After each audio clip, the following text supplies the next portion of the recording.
याद रखें, महाराजगंज लोकसभा क्षेत्र के कांग्रेस पार्टी के लोकप्रिय उम्मीदवार भैया आकाश, जिनका चुनाव निशान हाथ का पंजा, हाथ के पंजे पे बटन दबाना है और भैया आकाश को भारी बहुमत से विजय बनाना है। हाथ छापर मोहर लगा के विजयी बनई हो, हाथ छापर मोहर लगा के विजयी बनई हो, तो हमारा आकाश भैया के सोनिया हो संसद बनई हो। हमारा आकाश भैया के सोनिया हो संसद बनई हो। हाथ छापर मोहर लगा के विजयी बनई हो, हाथ छापर मोहर लगा के विजयी बनई हो, तो हमारा आकाश भैया के सोनिया हो संसद बनई हो।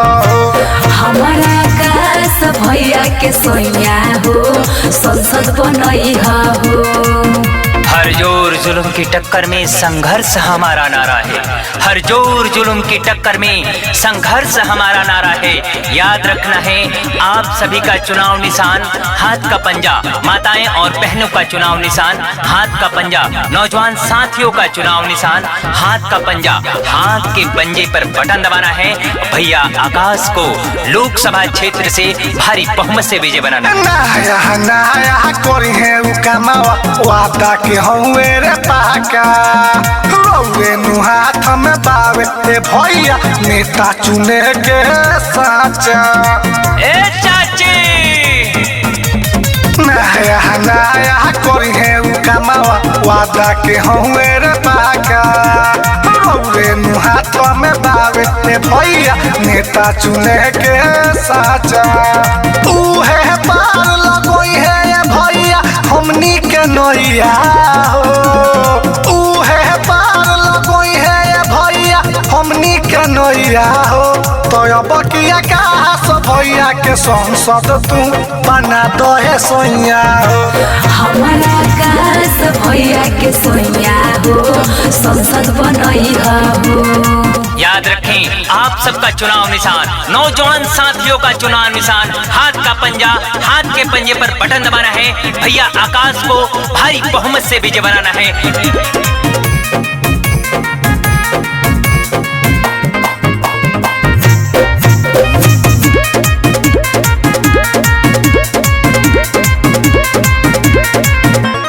जातनु बात के नाम पर सोहिया कबो न मांगो सुभोट हो, एही से कहतानी चाची उन्हीं के दीह वोट हो।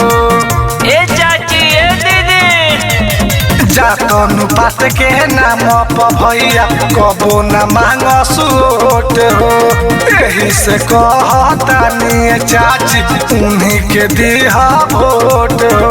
जोशी नरेंद्र गुड्डू भैया का सके नारा हो, जोशी नरेंद्र दास जी आकाश के नारा हो, तो हमारा आकाश भैया के संसद तू बना दे सैया हो। हमारा आकाश भैया के सोनिया हो संसद बनई हो।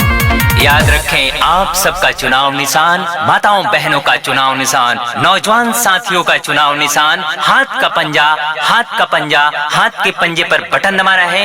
भैया आकाश को महाराजगंज लोकसभा क्षेत्र से भारी बहुमत से विजय बना